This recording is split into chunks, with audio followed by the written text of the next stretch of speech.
మే 1. మీరు నా నామమున నన్నేమి అడిగినను నేను చేతును. యోహాను 14:14. దేవుడు ప్రార్థనకు జవాబిస్తాడు.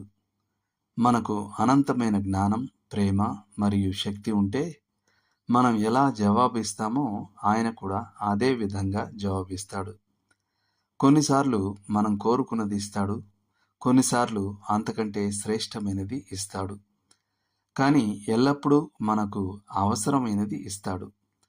కొన్నిసార్లు ఆయన మన ప్రార్థనలకు త్వరగా జవాబిస్తాడు. ఇతర సమయాలలో ఆయన మనకు ఓపికతో వేచి ఉండడాన్ని నేర్పిస్తాడు. దేవుడు ప్రార్థనకు జవాబిస్తాడు. కొన్నిసార్లు హృదయాలు బలహీనంగా ఉన్నప్పుడు ఆయన తన పిల్లలు కోరిన బహుమానాలనే ఇస్తాడు.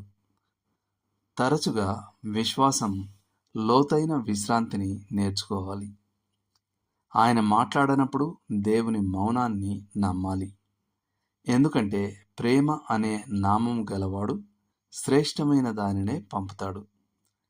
నక్షత్రాలు ఆరిపోవచ్చు, పర్వతాలు నిలవలేకపోవచ్చు, కానీ దేవుడు సత్యవంతుడు. వెదకు వారికి ఆయన వాగ్దానాలు నిశ్చయం. ప్రార్థనకు షరతులు ఉన్నాయి. తరచుగా ఖాళీ చెక్కు వలె కనిపించేవి. మీరు ఏమి అడిగినను నా నామంలో వంటి షరతులను కలిగి ఉంటాయి. ప్రార్థన గూర్చిన వ్యక్తిగత వాగ్దానాలు ఆ విషయంపై ఉన్న ఇతర లేఖనాలన్నిటి వెలుగులో పరిగణించబడాలి. ప్రార్థనలో మర్మాలు ఉన్నాయి. ఎందుకు మరియు ఎలాగూ గూర్చి అన్ని రకాల ప్రశ్నలను ఆలోచించడం సులభం. కానీ చాలా వరకు అవి క్షేమాభివృద్ధికరమైనవి కావు. ప్రార్థనతో ముడిపడి ఉన్న అన్ని మర్మాలను పరిష్కరించడం కంటే ప్రార్థించడం మరియు దేవుడు పనిచేయడాన్ని చూడటం ఉత్తమం. ఆర్చ్ బిషప్ టెంపుల్ చెప్పింది నాకు ఇష్టం. నేను ప్రార్థించినప్పుడు యాదృచ్ఛిక సంఘటనలు జరుగుతాయి. నేను ప్రార్థించినప్పుడు అవి జరగవు.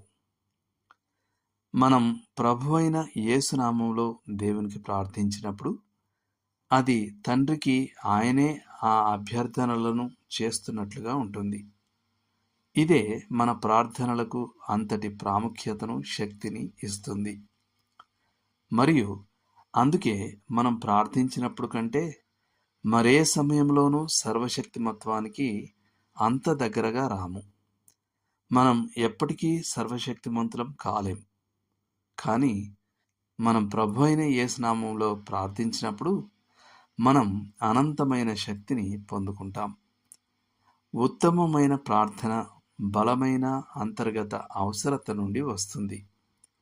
దీని అర్థం మనం ప్రభుపై ఎంత ఎక్కువగా ఆధారపడతామో మన ప్రార్థనా జీవితం అంత ప్రభావవంతంగా ఉంటుంది.